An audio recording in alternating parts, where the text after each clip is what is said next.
Welcome to this week's episode of MicroConf on Air. I am your host, Rob Walling, as always. So every Wednesday, we live stream for about 30 minutes and cover topics related to building, growing startups that are ambitious but fit within the goals of, having a normal life, not burning yourself out, and finding freedom, purpose, and relationships. So today, Justin Jackson will be joining me in just a couple minutes.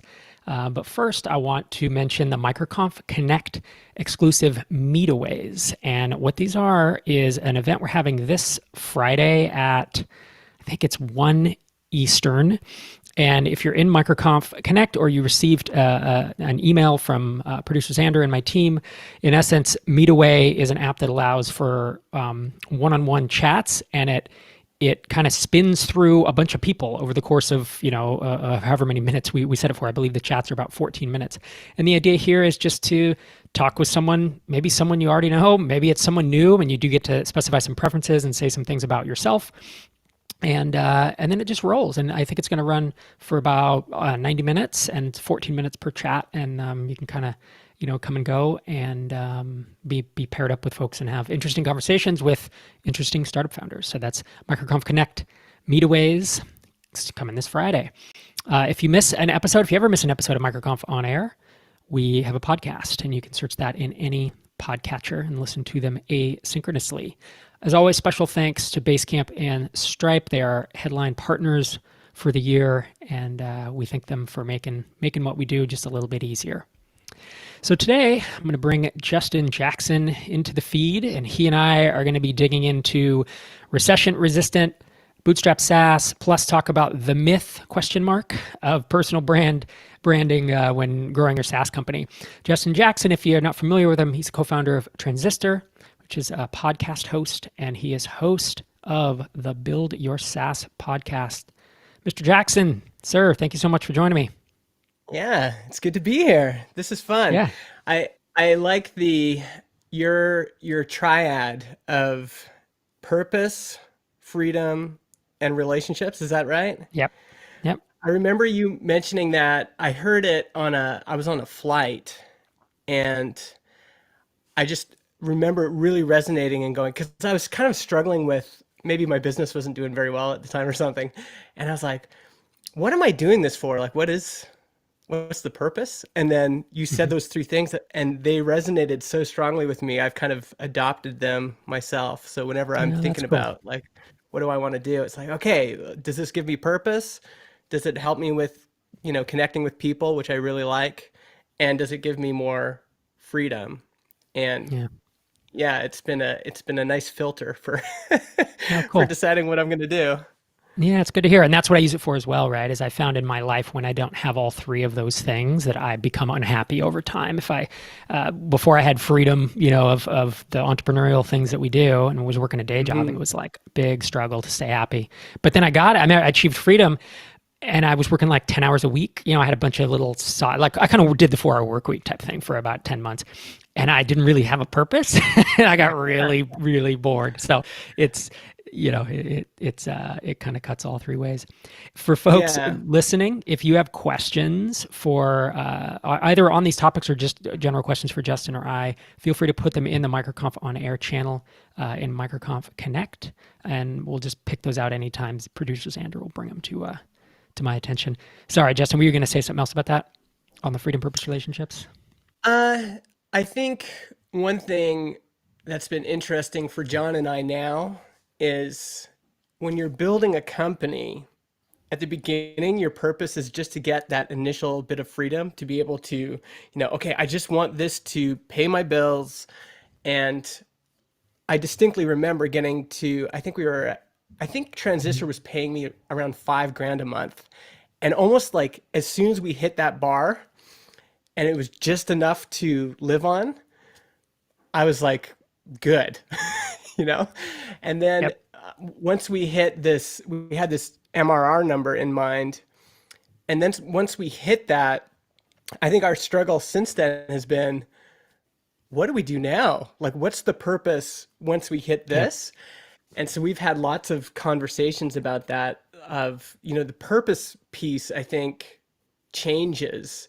At the beginning, it's like you're just, or there's an interplay between purpose and freedom. And, Hmm. there was a kind of a floor that we needed to get to. And now it's like, okay, what's the next step? And to be honest, it's been a little bit tricky to figure that out. Part of that's in kind of your own, like the answer is going to be a little bit different for John and me, I think. Hmm. And then also trying to answer that for the company overall. Did you ever experience that? Like Oh, feeling like tons. you hit something and then okay. Absolutely. Yeah, Yeah. You And hit how you how hit a did you get level. over it? It was, well, first I got like these things and it's what's my frozen. This is what, You're a little frozen now. all right. I'll wait till I'm directly plugged into a router with a fiber connection to my house. And yet, this is what we're dealing with. All right, just coming back. Can you hear me? Yeah, I can hear you now. Okay. I think I'm gonna keep going on. Hopefully, I don't break up too much. Um, yeah, I've always had trouble because I typically wouldn't realize that I was hitting these kind of plateaus. Not even plateaus or those things. Maybe it's to sell a company for $10 million, or maybe it's to grow amazing. I mean, like Kelly, I would say he hasn't really done all so much for the money. He's done it more almost like uh, his mission is to like build a great company that he wanted to work for and employ other people and kind of help the world with their UX. And that's Mhm. his purpose. And so I think you're right that it's going to be. I won't say it's going to be different for everyone, but I do think that there are a handful of them, of kind of your mission that you develop, and that's why mission, vision, values. Like when we hear that as bootstrappers, we just roll our eyes, right? Because it's like that's what big companies do, and it's bullshit. At a certain point, Mhm. it's not. At a certain point, Yeah. it's the reason you're doing it. Once you're banking, let's say you're at SaaS, is making. Hittail was doing 25 grand a month and I had Mhm. no employees. So I was just banking Yeah. more money than I had ever. My first job, I made like $35,000 a year. Like I was making in a month what I had made, almost at my first job. So what do you do then? I had tons of Yeah. freedom. I had more money than I needed at the time. And so that was it. That was the what's next. How have Yeah. you? What's your process been? And are you getting? Do you feel like you're getting close to it? Well, I mean, I think it's been nice to like recognize it. Hmm.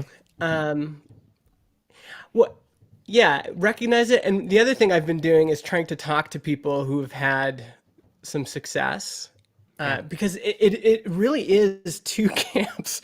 Like I've been a hungry entrepreneur for a long time, and I had good years and I had bad years, and then my two years before Transistor were really hard, bad years, and I remember um, you emailed me during those times. We chatted a few. yeah. Yeah. And I was just, I was struggling emotionally. I was really depressed. I had a bunch of personal issues that were affecting me, and that ended up affecting the business. And so I just can remember there was part of me that was just like desperate to get some revenue, get some money in the bank. And then that was hitting that first 5K. It was like, okay, like there's this consistent 5K coming into my account every month. And that really helped me relax. And then the next stage was like, okay, now I need to get back to like a good family income. And so we're building up to that. And then we probably hit that in August of 2008. And so then it was like, okay, good. And then we had this number in mind of this would be a good monthly number for two of us running this business if we hit this. And then we hit that. And so at that point, I was like, I just like again, I I had never seen that much money before. And Yep. the and it was different. It was different than working a job as a product manager. It was different than when I was focused mostly on marketing for developers, like doing all of these launch cycles and always hoping for the next launch to provide income. And so, yeah, I reached out to Taylor Otwell and Adam Wavin and some of my other friends. and actually, yeah, and a DHH, and they the funny thing that they all said was their first comment, all three of them independently, was, "Well, Justin, you're not rich yet. Like, you still Yeah. need to save up some money. Right. You haven't been putting away money for your retirement. You haven't been investing.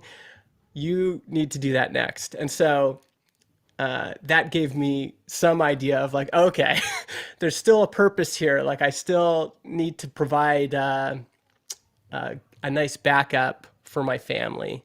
And so Yeah. that's been the focus now. I think that's a great focus. And It's a great focus. Yeah. yeah, yeah. Populating, And like, so, imagine like completely populating, your kids' college funds. Like, you have 4 kids, right? It's like, what if all of that yeah. was populated? To me, that became a goal at one point, actually. I had this portfolio of small products and I was making 120, 150K a year in California, owned a house, and it was a good income in Fresno. And I asked Hmm. Sherry one time, I was like, but again, I was working 10 hours a week, and I was like, what would we do with more money? Like, do we need more money? Should I work harder? And because I started feeling guilty, right? Because I wasn't working that Hmm. much. And she said, with more money, she listed off all these things. She's like, we could get an apartment at the beach, which would be groundbreaking for our family because we really didn't like, living in Fresno was a tough slog. Yeah. She said we could be way more generous, both financially and with time. We could fill the kids' college fund. We could make sure this and that, like, and we had, at the Hmm. time I had saved up probably, I don't know, a couple $100,000 in retirement accounts, and our Hmm. personal accounts were just average, whatever. Hmm. But that became my purpose. That's actually why I got off my duff and bought HitTail. The whole purpose of HitTail was I was like, I want to see, A, can I do this, challenge myself to this, and B, Yeah. to reap the rewards from it. So that became my purpose. But again, I wouldn't tell you that should be yours, right? Because as we're saying, you have Yeah. to kind of figure your own out. But that vision of a fully funded college fund for my kids was like a pretty cool idea. Oh yeah. Yeah. I mean, that has been, again, I think from talking to other folks, I think a lot of entrepreneurs can, like, a lot of my friends are Main Street entrepreneurs, and they run restaurants and coffee shops and retail shops. And if we're in that group, everybody is just, you know, they're just, whatever they make, they spend that month, right? It's a Right. very kind Hand of to mouth. hungry entrepreneurial cycle. Yeah. And after being on that treadmill for so long and just make a business work and trying to get it to work, and you know and then actually have a business where it's like, whoa, this is different. This is like every month I'm more relaxed. Instead of being more wound up, I'm sleeping better. Instead of staying up all night, I just feel better. So That's the beauty of yeah, recurring I revenue, I will say. The beauty of SaaS is that on the first of each month, I've said this before, I had a bunch of one-time sale businesses, and the first of each month I had $0 in revenue. With SaaS, you have yeah. pretty much the same amount, minus churn or whatever, as you did last month. It's fucking incredible, and that's why we do this. That's why it is the golden ticket. That's why so much venture money has gone into this, because the business model, is incredible. I do want to Yeah. kind of redirect our conversation into the Yeah, topic yeah, so we let's don't get have started. Yeah. so we don't have false advertising claims of people saying you never talked about recession resistant and personal Mhm. branding related to SaaS. So recession. So I posit that there are different causes of recessions, right? There was a 1990 recession that was caused by oil prices going up, and there had been a bunch of growth stimulus, and then housing crashed there. Mhm. The 2001 was dot-com crash. 2008 was a housing and financial system crash. And 2020 is a pandemic. So each of these different causes impacts things differently, right? So like Mhm. if I run today, if I ran software that catered to schools, you might say, well, having a SaaS that caters to schools is a recession resistant business typically, right? Yeah. Because schools plan a year out and they have this much budget and they're not going to cancel on you. However, this time it's different because this recession was caused by this unprecedented pandemic, and travel is locked down and schools are locked down. So I want to kick it off Mhm. with that, and then I'd love to hear more thoughts from you on recession resistance. Yeah, I mean, what we were just talking about is in some ways pertains to this because I have a struggle because I have some ideas on like what are recession proof businesses, or at least what businesses seem to be doing well right now. But there is this duality to this, which is it's difficult to get something in motion once something like this hits. So Transistor's doing well right now, but we were already in motion. If we had Yep. to like fire this up during the recession, like right when the recession hit, it's just so much more difficult. In the same way of like, what's the best way to prepare for a recession? Warren Buffett just gave his annual address, and Hmm. normally when the market's down, he's like, buy, buy, buy. And he's like, well, I'm basically just taking all my cash and I'm just gonna stay back Just hang here out with and it for a bit. Yeah. just hang out with a bit. And Yeah. so, if Warren is thinking that, that's what I call him, just first name basis Warren. Yeah. Yeah. If Warren's thinking that it's probably prudent for most of us to have some cash. But again, that's not something that you can just click on. And so I think part of what I've been telling people is if if you weren't prepared, if your business isn't equipped for this, if you don't have a bunch of cash, you are just going to have to fight the best you can, and you might have to be really gritty, and you know it's not going to be easy.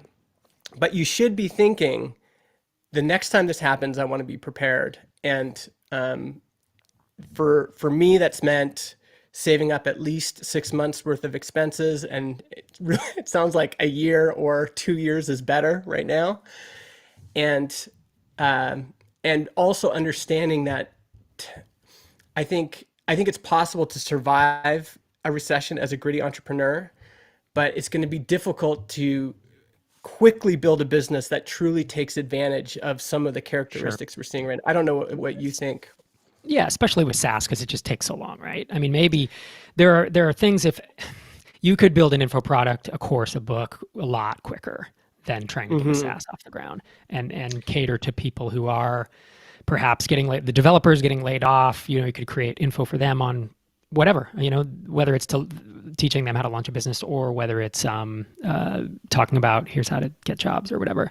It's Yeah. interesting I've been saying like the pattern that I'm seeing across. I have 36 SaaS companies that I've invested in, and I was saying it was 20%, 20%, and 60% are in these three buckets. But when I actually kind of looked at it further, it's more like 15, 15, and 70. And 15% of the companies I'm invested in are crushing it right now. They're like Mm. because they're in podcasting or some other remote thing that suddenly took off because of this recession. Yeah. 15% are getting crushed because they're in Hmm. something that this recession and frankly the pandemic has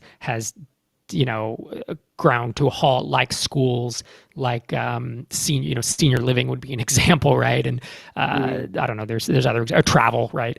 And then 70% are just kind of things are slowing down because of the recession. They're not impacted by the pandemic itself, but the Hmm. fact that some people are backing off is like things are slowing down, but they're not plateauing yet, and they're just kind of Hmm. eyeballing it and Yeah. figuring it out. So I do think it'll be a time of slowness. Yeah, Yeah, and it's also hard to tell what's going to happen. Like yeah, because we that, don't know if it's another month or two or oh another yeah, year. and there's second order effects, which is, like in podcasting, a lot of our customers are prosumers. So they're hobbyists that want to start a podcast and maybe build a personal brand, or start a podcast and maybe make a little sponsorship money. And prosumers are generally putting it on their personal credit card. Well, you know that if there's $1 trillion of credit card debt in the United States, how elastic is that debt? Meaning, at what point does it actually hit a wall, and does it kind of all start to crumble, right? As long as it's elastic, as long as there's some give there, then we'll be fine. But if a lot of our customer base loses their job, or their business isn't doing as well, then we're going to start to see some of those effects. We haven't seen it yet, but that's always in the back of my mind of like, okay, none of us are really safe. And, I noticed I wrote this big list of platforms that seem to be doing well right now. And, uh, you know, in the gold rush, there was some entrepreneurs in the gold rush that didn't go and mine for gold. Levi Strauss was one of them, the creator of Levi jeans. They were creating supplies for gold Picks and miners. shovels. Picks and Yeah. shovels. Yep. And a lot of the platforms we're seeing doing well right now are selling picks and shovels to gold miners. So you've got digital e-commerce, Podia, Gumroad doing very well. They've even released some of their numbers, like charts that just go up and to the right. Traditional e-commerce, Shopify, Square, Lightspeed, all doing very well right now. Any platforms that enable creators, so membership platforms, you've got Memberful, MemberSpace, Patreon, Ghost even. Here's what's interesting. Newsletters.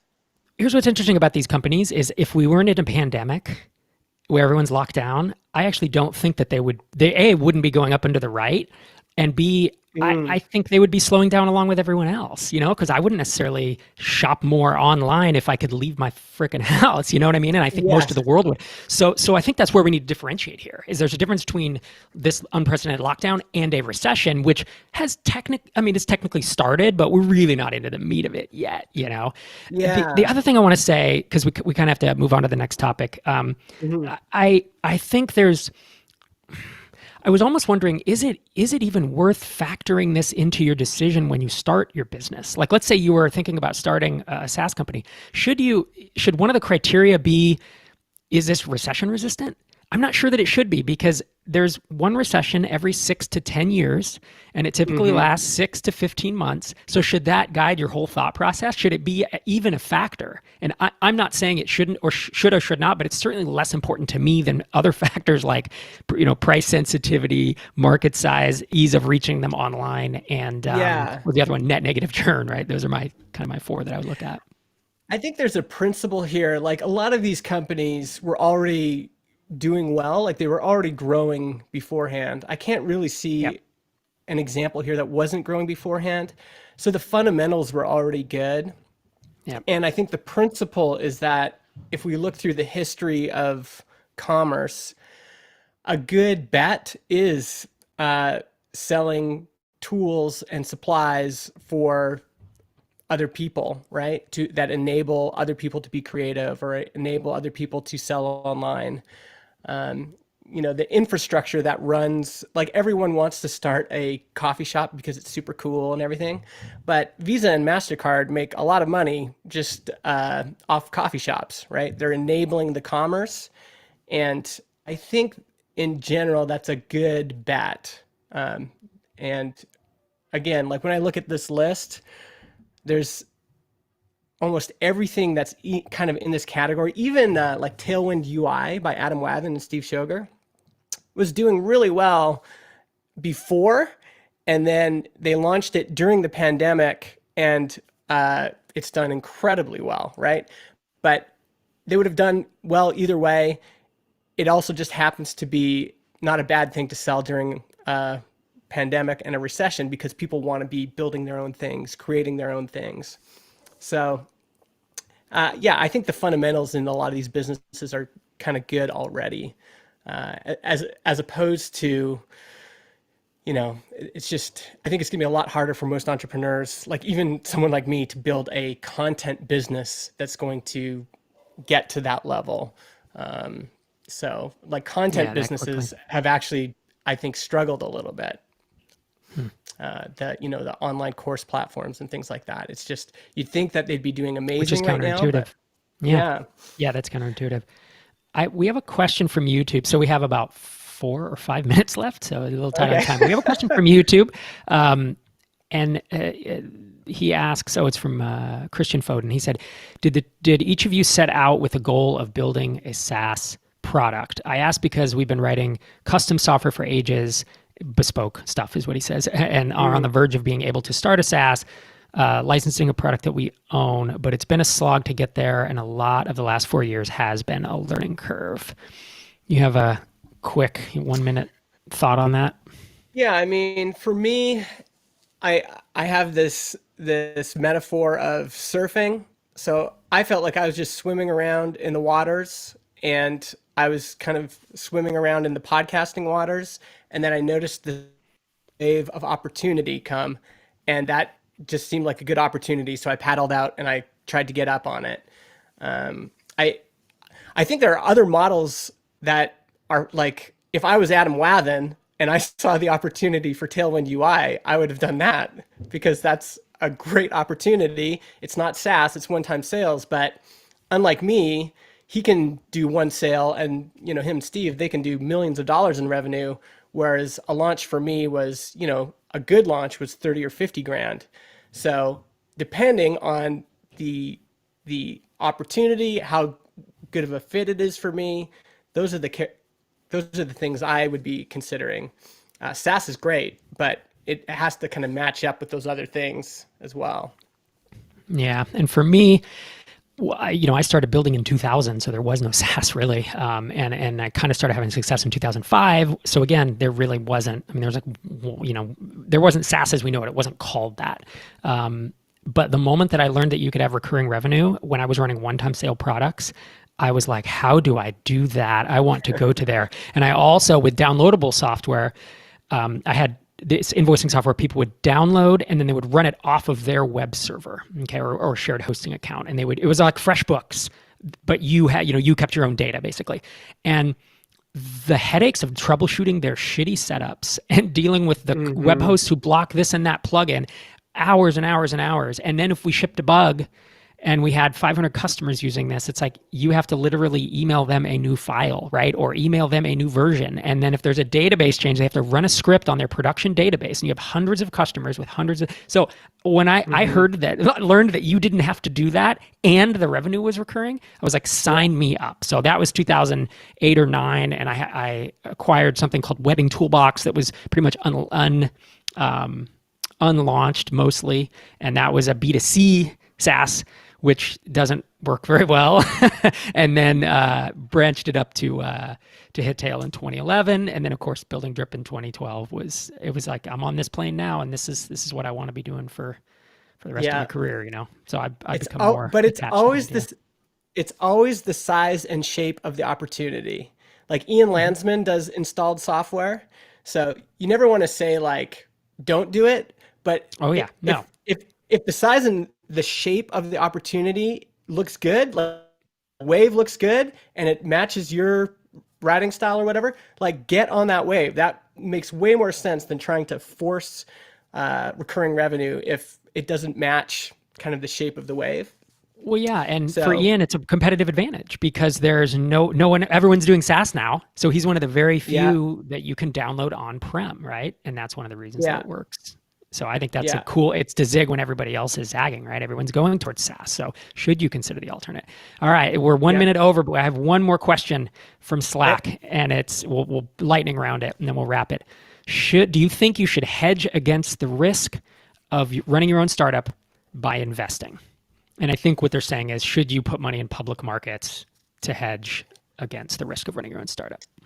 I'm just brand new, so I don't know. I have been investing more, and the best money I can make every month is still, what I make the most money on is US dollar to Canadian conversion.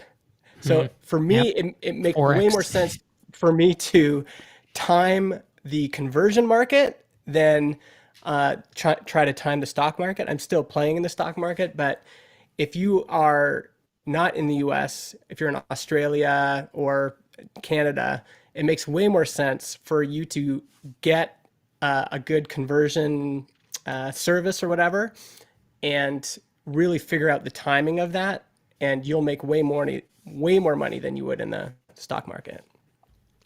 And for me, the way I can only tell you when people say should I, what I always say is this is what I did. You know what I mean? And so I felt good and I feel good about what I did. But yes, I've been contributing to retirement since I was 18, maybe even 16 when I had a job, and had read some Warren Buffett stuff, and he said compound interest. If you put $1,000 in the bank, in an IRA or a retirement account when you're 16, it's so much different than putting $1,000 in when you're 40.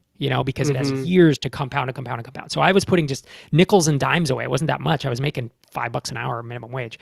So I always had retirement going in the background while I was building my businesses, but I kept the bulk of my money. I made more of it from my own companies, you know what I mean, than I did from retirement.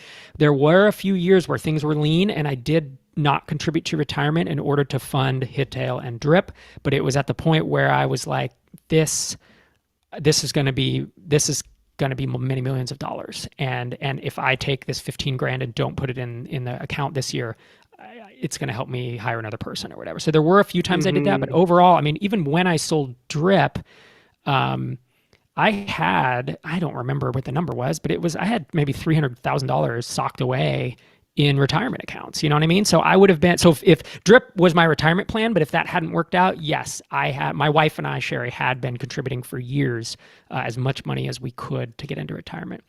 But we're also both she and I grew up pretty, like, she grew up poor, I grew up working class, and we have watched friends and family like get to 65 and not have money. And it's a thing that we hold, we're savers, right? We had that fear of not having money because we've seen it, Yeah, I think just to end on that, like, the advice I give people now is the best way to start a business is to have a bunch of cash in the bank.